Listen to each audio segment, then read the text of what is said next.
টেলিভিশনে যে বাংলাদেশ টেলিভিশন, এই টেলিভিশনকে আজকের এই পর্যায়ে আনার জন্য যদি টেলিভিশনের কারো কাছে কোনো ঋণ থেকে থাকে, সেটার নাম হলো জিয়াউর রহমান।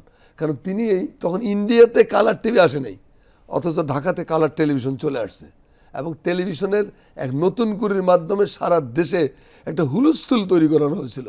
চমৎকারভাবে ছেলেমেয়েরা অংশ নিত, নতুন কুরিটা আবার শুরু করতে পারে, কারণ এটাতে নতুন প্রতিভা জন্ম দেওয়ার একটা বিরাট ক্ষেত্র। এটা তিনি করেছিলেন। 71 সালের পরে বাংলাদেশ আসলো।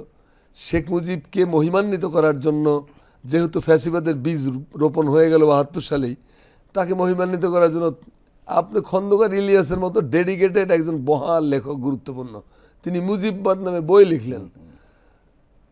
ডক্টর মাজহারুল ইসলাম তিনি বঙ্গবন্ধু শেখ মুজিব নামে বই, যে বই শেখ মুজিব নিজে ব্যান করে দিয়েছিল, কারণ এমন সব হাস্যকর গল্প তৈরি, রূপকথা তৈরি, ফ্যান্টাসি ফেয়ারি টেলস, রূপকথা তৈরি করতেছে, শেখ মুজিবকে মহিমান্বিত করতেছে, শেখ মুজিবকে ডুবিয়েছে আর কি।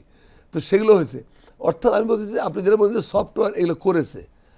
আবার 75-এর পট পরিবর্তনের পরে যারা ক্ষমতাটা নিয়েছিল, তারা বিচক্ষণতার অভাবে তারা এই ন্যারেটিভ তৈরি করে সফট পাওয়ারকে জয় করার চেষ্টা করেনি, গঠন করেছে। যে কারণে যখন সংকট আসলো, তাদের পাশে কেউ ছিল না, জনমত তৈরিই হয়নি। জনমতকে প্রভাব বিস্তার করতে পারে এরকম কোনো ইনস্টিটিউশনই তারা দাঁড় করেনি। এই বিষয়টা আমাদের রাজনীতিতে বুঝেছিলেন একজন মানুষ, তার নাম হলো শহীদ প্রেসিডেন্ট জিয়াউর রহমান। শহীদ প্রেসিডেন্ট জিয়াউর রহমান আমাদের রাজনীতিক ইতিহাসে প্রথম ব্যক্তি যিনি এই প্রবলেমটা ধরতে পেরেছিলেন সঠিকভাবে।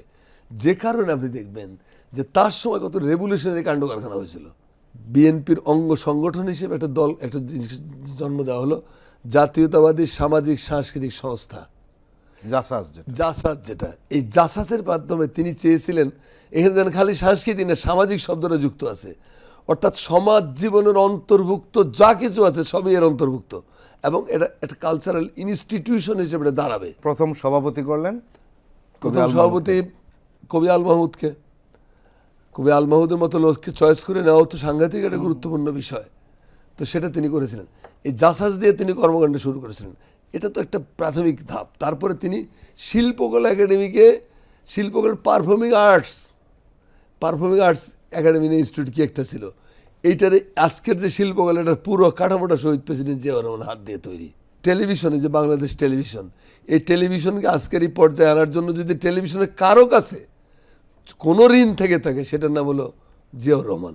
কারণ তিনি তখন ইন্ডিয়াতে কালার টিভি আসে নাই, অথচ ঢাকাতে কালার টেলিভিশন চলে আসছে এবং টেলিভিশনের এক নতুন কুরির মাধ্যমে সারা দেশে একটা হুলস্থুল তৈরি করানো হয়েছিল।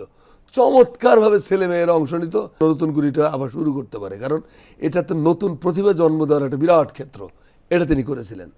তারপরে চলচ্চিত্র অনুদান প্রথা নামে যে কোনো জিনিস আছে, এটা আমাদের মাথার মধ্যে ছিল না, বাঙালি মুসলমানের মাথায় এগুলো ছিল না। তিনি চলচ্চিত্র অনুদান প্রথা প্রবর্তন করলেন। তিনি চলচ্চিত্রে পুরস্কার প্রথা প্রবর্তন করলেন। এফডিসিকে আপ টু ডেট করলেন, আধুনিকায়ন করলেন। তারপরে দেখেন যে জ্ঞানী গুণীদের সম্মানিত করার জন্য 21শে পদক, স্বাধীনতা পদক চালু করলেন। বাংলাদেশের ইতিহাসে প্রথমবারের মতো জাতীয় পর্যায়ে নজরুল সঙ্গীত সম্মেলন করেছিলেন তিনি, এবং নজরুলের র্যালি করেছিলেন একটা দেশের প্রেসিডেন্ট। তিনি ফার্মগেট থেকে নজরুলের মাজার পর্যন্ত র্যালি করলেন 77 সালে। র্যালি করে তিনি ওই র্যালিতে এই রোডটার নাম হয়ে গেল কাজী নজরুল ইসলাম অ্যাভিনিউ। আপনি ভাবেন, দেশের প্রেসিডেন্ট র্যালি করতেছে দেশের একজন কবির জন্য, বিশাল ব্যাপার।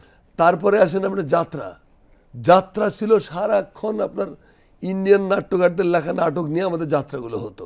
তিনি বললেন যে এটা কেন হবে, আমার ইতিহাস, আমার তিতুমির, আমার শরীয়তুল্লাহ, আমার ভাটির শমশের গাজী, আমার এই আপনার টিপু পাগলা, বা আমার নীল বিদ্রোহ, আমার কৃষক বিদ্রোহ, এগুলো নাই কেন এখানে, আমার ভাষা আন্দোলনে যাত্রা হবে না কেন?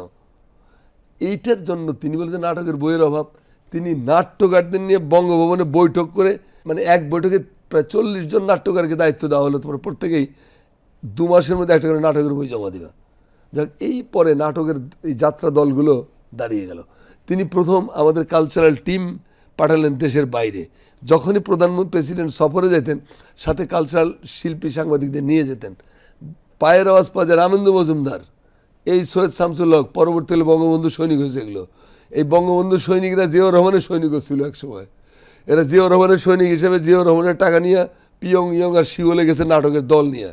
তো এগুলো তিনি কেন করেছিলেন? করেছিলেন যে বিশ্বময়তা নিয়ে, যে সারা পৃথিবীর সাথে একটা আত্মিক সম্পর্ক।